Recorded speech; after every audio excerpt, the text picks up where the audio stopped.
حضرت یونس علیہ السلام مچھلی کے پیٹ میں بزاز نے صحیح سند کے ساتھ حضرت ابو ہریرہ رضی اللہ تعالی عنہ سے روایت کیا ہے، وہ کہتے ہیں کہ میں نے حضور صلی اللہ علیہ وسلم سے فرماتے ہوئے سنا، جب اللہ تعالیٰ نے حضرت یونس علیہ السلام کو مچھلی کے پیٹ میں قید کرنے کا ارادہ فرمایا تو مچھلی کو حکم دیا کہ ان کے گوشت کو نہ کھائیے اور ان کی ہڈی نہ توڑے۔ چنانچہ مچھلی نے حضرت یونس علیہ السلام کو نگل لیا، پھر سمندر میں اپنے مسکن کی طرف روانہ ہوئی۔ جب سمندر کی تہہ میں پہنچ گئی تو یونس علیہ السلام نے آہٹ سنی، دل میں سوچا یہ کیا ہے؟ اللہ تعالیٰ کی طرف سے یہ پیغام ملا۔ جب وہ مچھلی کے پیٹ کے اندر تھے، یہ سمندر کی مخلوق کی تسبیح ہے۔ یہ سن کر حضرت یونس علیہ السلام نے مچھلی کے پیٹ میں اللہ تعالیٰ کی پاکی بیان کی۔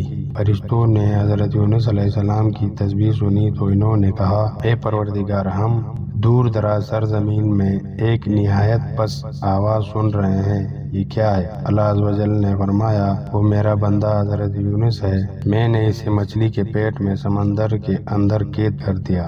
فرشتوں نے کہا کہ وہ تو نیک بندہ ہے، روزانہ آپ کی خدمت میں اس کی طرف سے عمل صالح آتا ہے۔ اللہ تبارک و تعالیٰ نے فرمایا، بے شک اسی فرشتوں نے یونس علیہ السلام کی سفارش کی۔ اللہ تعالیٰ نے مچھلی کو حکم دیا تو اس نے یونس علیہ السلام کو ساحل پر ڈال دیا، جیسا کہ فرمان باری تعالیٰ ہے، ہم نے یونس کو ایک کھلے میدان میں بیمار کے حال میں ڈال دیا، اور روایت کہ مچھلی ان کو پورے سمندر میں لے پھرتی رہی، یہاں تک کہ لا کر موصل کے کنارے میں ان کو ڈال دیا۔ اللہ تعالیٰ نے ان کو ہرا میں یعنی ایسے بے ادب حصے پہ آب ہو گیا اور چٹیل میدان میں ڈال دیا جو درختوں پہاڑوں کے وغیرہ سے خالی تھا، اور وہ ایسے ہی بیمار کی طرح تھے جیسے گوشت کے لوتھڑے میں جان پڑنے کے بعد بچہ ہوتا ہے جبکہ اس کے عضو اچھی طرح واضح نہ ہو۔ حضرت یونس علیہ السلام کے عضو میں سے کسی عضو کا نقصان نہیں ہوا تھا، اور اللہ تعالیٰ نے ان کو کدو کی بیل کا سایہ پہنچا دیا، اور ایک پہاڑی بکری صبح و شام آ کر دودھ پلایا جایا کرتی تھی۔ کہ بعض لوگوں نے یہ بھی کہا ہے کہ نہیں بلکہ اس کدو کی بیل سے ان کو غذا ملتی تھی، یعنی اس سے رنگ برنگ کے کھانے اور قسم قسم کے من پسند چیزیں ان کو ملا کرتی تھی۔ وہاں یونس علیہ السلام کے اوپر کدو کی بیل آگانے میں مسلط یہ تھی کہ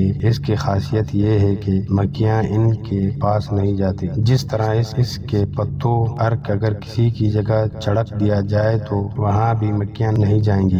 حضرت یونس علیہ السلام اس کدو کی بیل کے نیچے تاسیات قیام پذیر تھے۔